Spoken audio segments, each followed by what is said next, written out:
KG basin విషయంలో అవిశ్రాంతంగా పోరాడారు వైఎస్ఆర్. ఆ తరువాతే అనూహ్యంగా ఆయన చనిపోయారు. ఆ తరువాత వైఎస్ రాజకీయ వారసత్వాన్ని జగన్ పుడికి పుచ్చుకున్నారు. ఇప్పుడు ఆయన పైన వేట కొనసాగుతుంది. ఓదార్పును అడ్డుకోవడం నుంచి సిబిఐ కేసుల దాకా జగన్ పై వివిధ రకాల దాడులు జరుగుతున్నాయి. ఈ వేట ఎందుకు?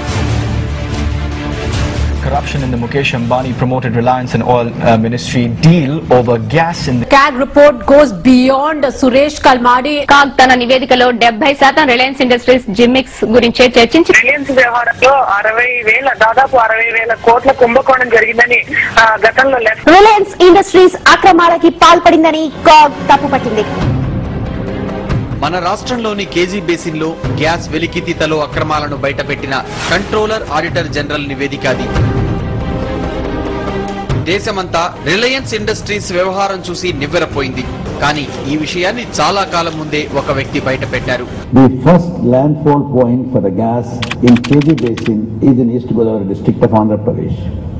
It's unfortunate that our state does not get any share in the royalty or in the profit share. We do not enjoy any priority in allocation nor in pricing. This is completely unjust.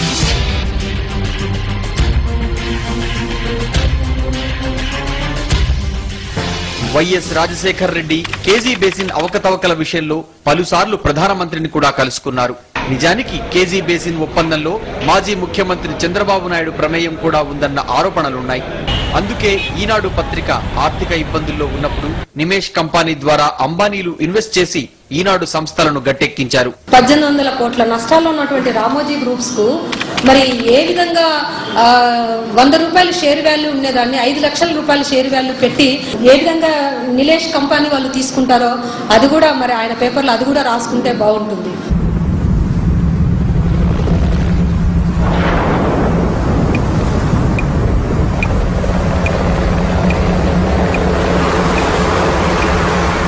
Chief Minister of Andhra Pradesh Vice Rajshekar Reddy is dead. His body along with 4 others on board his helicopter. बुरी खबर आई कि आंध्र प्रदेश के मुख्यमंत्री YS Rajshekhar Reddy नहीं रहे. Breaking news: Times House video journalist Jay Prakash reached ground zero.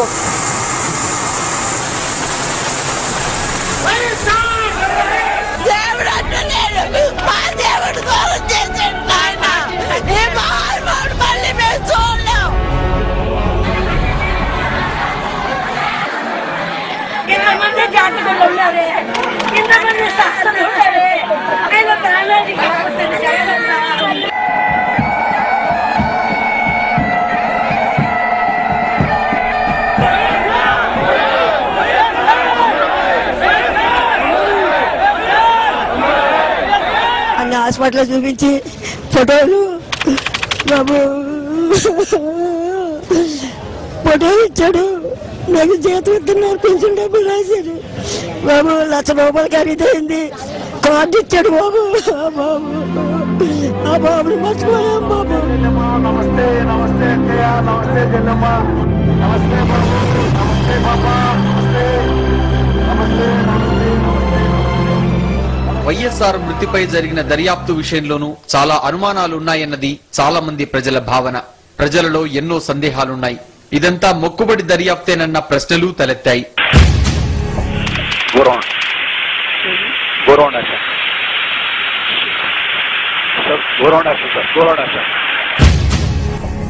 Helicopter కూలిపోయే 6 నిమిషాల ముందు ఇద్దరు కో-పైలట్ గాని పైలట్ గాని ఇద్దరు కూడా మాన్యువల్స్ ని తిరిగేస్తూ ఏ బటన్ నొక్కాలో తెలియక కంగారులో అన్ని బటన్లు నొక్కేయటం వల్ల హెలికాప్టర్ కూలిపోయిందని చెప్తున్నారు. ఇది సరైనటువంటి రిపోర్ట్ అని నేనైతే అనుకోవటం లేదు. ఈ చివరి నిమిషంలో మాన్యువల్స్ కి ఇద్దరు వెళ్ళి ఇద్దరు చదువుకునే అవకాశం మాత్రం ఉండదు. నాకున్నటువంటి మినిమం సైన్స్, అదేవిధంగా 18 సంవత్సరాల డిఫెన్స్ లో పనిచేసినటువంటి అనుభవం తోటి నేను చెప్తున్నాను. వేర్వేరు సంఘటనల్లాగా కనిపించే ఈ చుక్కలన్నీ కలిపితే ఒక చిత్రం తయారవుతుందా?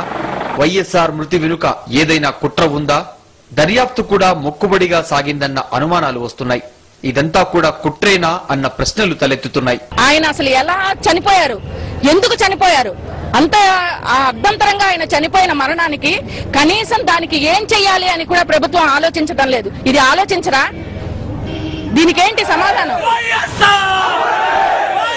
వైఎస్ఆర్ ఆకస్మిక మరణం తరువాత రాష్ట్రంలో ఒక శూన్యం ఏర్పడింది. రాష్ట్రమంతటిలోనూ దిగ్గజం లాంటి రాజశేఖర్ రెడ్డి మరణం కుంగదీస్తుంది. వైఎస్ఆర్ ప్రారంభించిన సంక్షేమ పథకాలు కొనసాగుతాయా? ఆయన ప్రారంభించిన పెద్ద పెద్ద ప్రాజెక్టుల గతేమవుతుంది? వికలాంగులు, వృద్ధులు, వితంతువుల పెన్షన్లు వస్తాయా రావా? ఇలాంటి ప్రశ్నలు వచ్చాయి.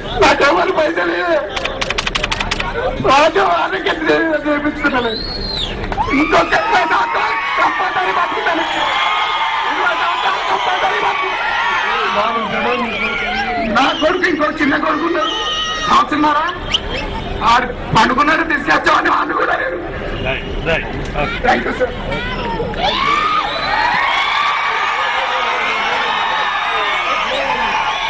అందుకే గతంలో ఎక్కడా ఎప్పుడూ లేనంతగా 600 మందికి పైగా వ్యక్తులు వైఎస్ మృతితో షాక్ కి గురై చనిపోయారు లేదా ఆత్మహత్యలు చేసుకున్నారు.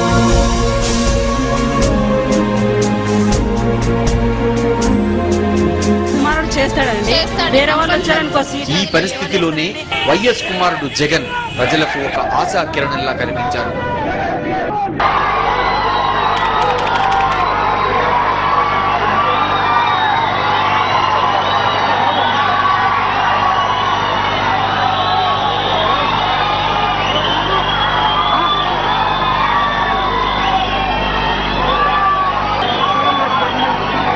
మన ప్రియతమ నాయకుడు రాజశేఖర్ రెడ్డి గారు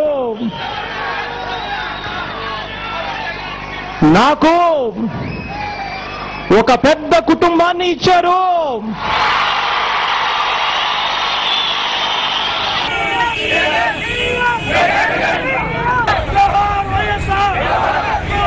కాంగ్రెస్ ఎమ్మెల్యేలలో అత్యధిక శాతం జగన్ ముఖ్యమంత్రి కావాలని సంతకాలు కూడా పెట్టారు. జగనే దీనికి సరిపోయినటువంటి వ్యక్తి. వైఎస్ జగన్ వస్తేనే ఖచ్చితంగా జగన్ గారికి ఇస్తేనే అటువంటి మళ్ళీ వైఎస్ జగన్మోహన్ రెడ్డి అని చెప్పి మేమందరం వైఎస్ జగన్మోహన్ రెడ్డి గారే ముఖ్యమంత్రి కావాలని చెప్పి జగన్మోహన్ రెడ్డి గారిని సీఎం గా ఎన్నిక చేయాల్సిన జగన్ గారిని ముఖ్యమంత్రి చేయాలని జగన్మోహన్ రెడ్డి నా స్థానంలో సీఎం గా ఆయన ఆత్మకు శాంతి కలగాలంటే ఆయన వారసైనటువంటి YS Jaganmohan Reddy YS Jagan CM కావాలి. వైఎస్ జగన్మోహన్ రెడ్డి ఏనాడైతే ఈ రాష్ట్ర ముఖ్యమంత్రి వారి తనయుడు జగన్ ధారణ అవుతుందన్న ఇంత మద్దతు ఉన్నా జగన్ స్వయంగా సీనియర్ కాంగ్రెస్ నేత రోసయ్య పేరునే ముఖ్యమంత్రిగా ప్రతిపాదించారు. కానీ క్రమేపీ వైఎస్ జగన్ ను అడ్డుకునే ప్రయత్నాలు మొదలయ్యాయి. కానీ వైఎస్ఆర్ వల్లే రాజకీయంగా ఎదిగిన వారు, ఆయన వల్లే రాజకీయాల్లో స్థానం సంపాదించుకున్న వారు అటు వైఎస్ ను ఇటు జగన్ ను విమర్శించడం మొదలుపెట్టారు. ఇదే సమయంలో ప్రజలకు ఇచ్చిన వాగ్దానం మేరకు జగన్ ఓదార్పు యాత్రను చేపట్టారు.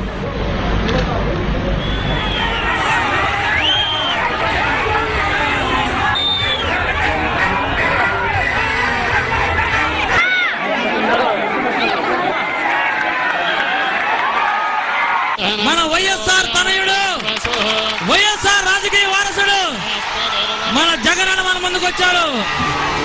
జగన్ నాయకత్వం.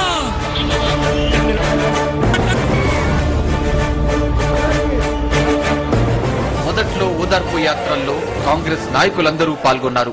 జగన్ తో పాటు కలిసి పర్యటనలు చేశారు, ప్రసంగించారు.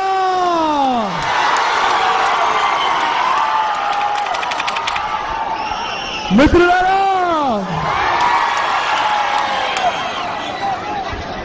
అక్క చెల్లెళ్ళారా,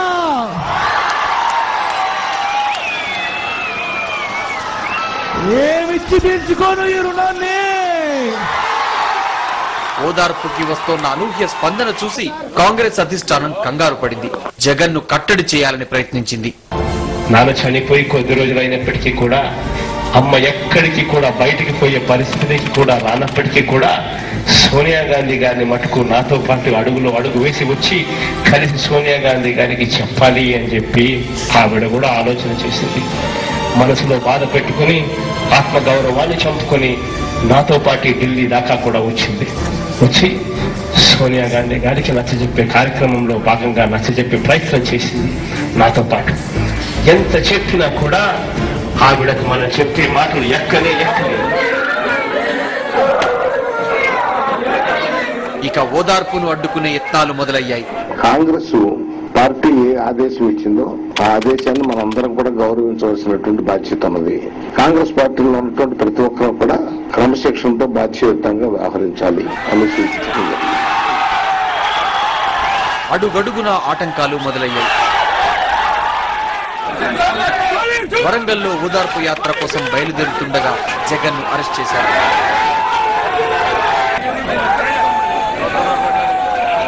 ఎమ్మెల్యేలపై ఆంక్షలు మొదలయ్యాయి. అయినా ఓదార్పు యాత్ర ఆగలేదు. జనం 7-8 గంటల వరకు జగన్ కోసం ఎదురు చూడటం, ఆయన ప్రసంగాలకు కేరింతలు కొట్టడం, గ్రామీణుల్లో, యువతలో, మహిళల్లో జగన్ అంటే అద్భుతమైన జనాదరణ కల్పించింది.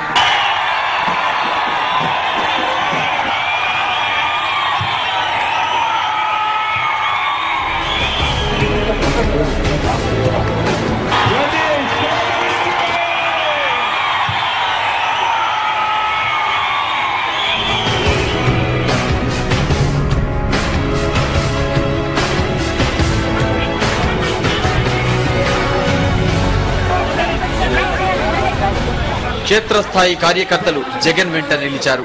దీంతో ఆయన పార్టీలో నుంచి వెళ్లేలా కుట్రలు మొదలయ్యాయి. చివరికి జగన్ కు కాంగ్రెస్ నుంచి బయటకు రాక తప్పలేదు.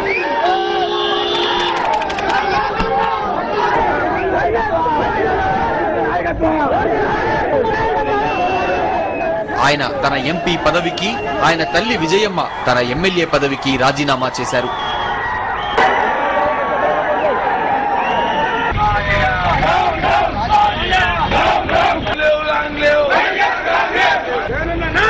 బయటకు వచ్చాక ఆయన వైఎస్ఆర్ కాంగ్రెస్ పార్టీని ఏర్పాటు చేశారు. ఆ తరువాత కడప లోక్సభ, పులివెందుల అసెంబ్లీ స్థానాలకు ఉప ఎన్నికలు వచ్చాయి. కాంగ్రెస్ శాయశక్తులు ఒడ్డి జగన్ ను ఓడించేందుకు ప్రయత్నించింది. 15 మంది మంత్రులు కడపలో మకాం వేశారు. అధికార యంత్రాంగాన్ని రంగంలోకి దించారు. చిరంజీవి వంటి నాయకులను కూడా రంగంలోకి దింపారు.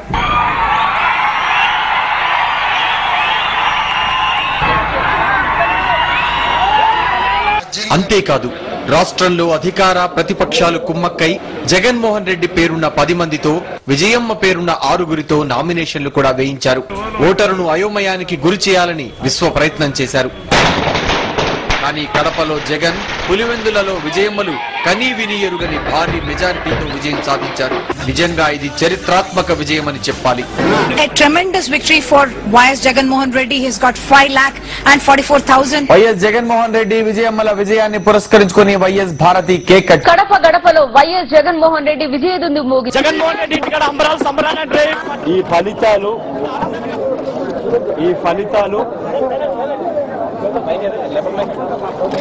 రాష్ట్రంలో జరగబోయే మార్పుకు నాంది పలికేది. ఈ స్పందన సహజంగానే కాంగ్రెస్ లో కలవరం రేకెత్తించింది. రోసయ్య, కిరణ్ ప్రభుత్వాల పనితీరు పట్ల పెరుగుతున్న అసంతృప్తి, తెలంగాణ సమస్య కాంగ్రెస్ ఇమేజీని బాగా దెబ్బతీశాయి.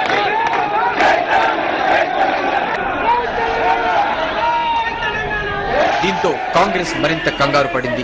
సాక్షి, జగన్ ఆస్తులపై జరిగిన సిబిఐ దాడులు ఈ నేపథ్యంలోనే జరిగాయన్నది చాలా మంది అభిప్రాయం. ఇన్నేళ్లుగా వైఎస్ఆర్, జగన్లను టార్గెట్ చేయని సర్కార్ హఠాత్తుగా ఎందుకు గురిపెట్టింది? ఇంత హడావిడిగా సిబిఐ ఎందుకు దర్యాప్తు మొదలుపెట్టింది? అందుకే ముందు కోర్టు ఆదేశాలలో లేని వైఎస్ రాజశేఖర రెడ్డి పేరు తరువాత సిబిఐ నోట్లో చేరిందా? చనిపోయిన తర్వాత కూడా వైఎస్ఆర్ పై కుట్ర కొనసాగుతోందా? కాంగ్రెస్ పార్టీ, ప్రభుత్వం ఈ విషయంలో వ్యవహరిస్తున్న తీరు పలు రకాల అనుమానాలకు తావిస్తోంది. ఎక్కడే గాని ఎఫ్ఐఆర్లు నాకు తెలిసి రాజశేఖర్ రెడ్డి పేరు లేదు. ఎఫ్ఐఆర్ మీరు చూడండి, ఎఫ్ఐఆర్ లో ఉన్నదంతా రెడ్ పిటిషన్ లో ఉన్న మెటీరియలే. మేమేది దాంట్లో ఇది చేసింది ఏమీ లేదు. జగన్ పై కేసుల విషయంలో ఇంత హడావిడి ఎందుకన్నది చాలా మంది ప్రశ్న. పార్టీలో ఉన్నంత వరకు మాట్లాడని వారు ఇప్పుడెందుకు టార్గెట్ చేస్తున్నారు? కాగ్ రిపోర్టులో పేర్కొన్న రిలయన్స్ అక్రమాలపై ఏ రాజకీయ పార్టీ ఎందుకు నోరు విప్పడం లేదు? రిలయన్స్, కేజీ బేసిన్ అవకతవకలపై ఎలాంటి ఇన్వెస్టిగేషన్ ఎందుకు జరపడం లేదు? ఒక్క జగన్ పైనే ఇన్ని వైపుల నుంచి దాడి చేయడం వెనుక కుట్ర లేదా? కాంగ్రెస్ పార్టీ, కాంగ్రెస్ ప్రభుత్వం తన తప్పిదాలను కప్పిపుచ్చుకునేందుకే జగన్ పై వేటను మొదలుపెట్టిందా?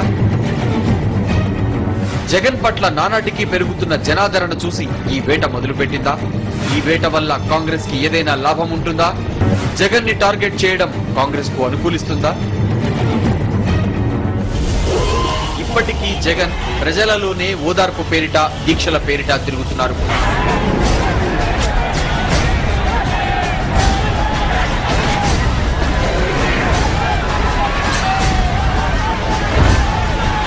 ఆయనకు లభిస్తున్న స్పందనలో ఎలాంటి తగ్గుదల లేదన్నది స్పష్టంగా కనిపిస్తోంది.